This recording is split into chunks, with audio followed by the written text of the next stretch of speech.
Good day everyone, especially sa mga small content creators dito sa TikTok. Gusto mong mag-affiliate at magkaroon ng yellow basket pero hindi mo alam paano ma-achieve yung requirement ng TikTok na followers to apply as an affiliate?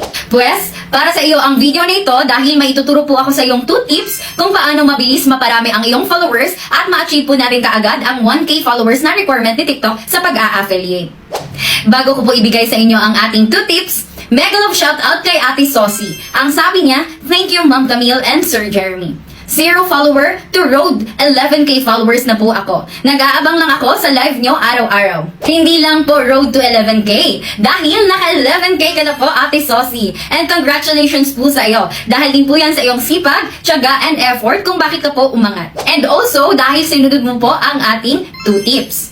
Kung gusto mo rin makarami kagaya ni Ate Sosi, ay mag-stay tuned dahil ituturo ko na po ang ating 2 tips. Ang first tip po natin ay ang proper engagement. Meron lang po akong 6 simple steps on proper engagement na dapat po ninyong gawin dito mismo sa ating video. First, patapusin itong ating video hanggang dulo. Second, kung hindi ka pa po nakafollow or hindi mo pa po ako kaibigan, ay i-follow or kaibiganin mo na po ako. Pindutin mo lang po itong maliit na plus sign. Also, don't forget to hit the notification bell para lagi ka pong updated sa ating latest video contents and live. Third, heart or like this video. Fourth, mag-comment po dito sa ating comment section ng #paharvest or any experiences po ninyo sa loob ng ating live or kung may question po kayo ay pwede nyo pong i-comment dito sa ating comment section.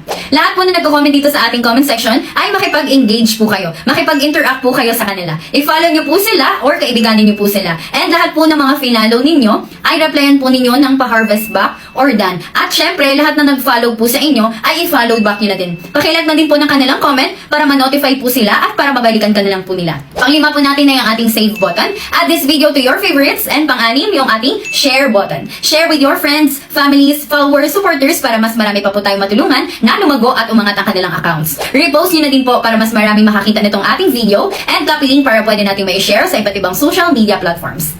Ika nga nila, sharing is caring. Magtulungan lang po tayo at sabay-sabay po tayong aangat. Second tip na po tayo, yung pagpasok po sa aking live. Pag nakikita nyo pong nakablink or nakailaw itong aking profile, ang ibig sabihin po nun ay naka-live po ako. Pindutin nyo lang po yan para makapasok po kayo sa ating live. Pagpasok nyo po sa ating live, ay magsipag na po kayong maghanap ng makakaibigan sa loob ng ating live. Also, maging active and maging visible po kayo. Sundin nyo lang po yung ating mga simple instructions and guides sa loob ng ating live para mas mabilis po kayong ma-harvest or ma-follow ng mga nasa loob ng ating live. Also, we provide information, advices para sa mga bagong live streamers and small content creators or affiliates. So, kung may tanong pa kayo, itanong nyo lang po doon sa ating live at sasagutin po natin yan on the spot. Yun lang po ang aking 2 tips for today's video at sana po nakatulong sa inyo. Paki-follow na din po ang aking co-host sa aking live, si Jeremy. At kung may free time po kayo, tumambay po kayo sa ating live and kita-kits mo sa aking live!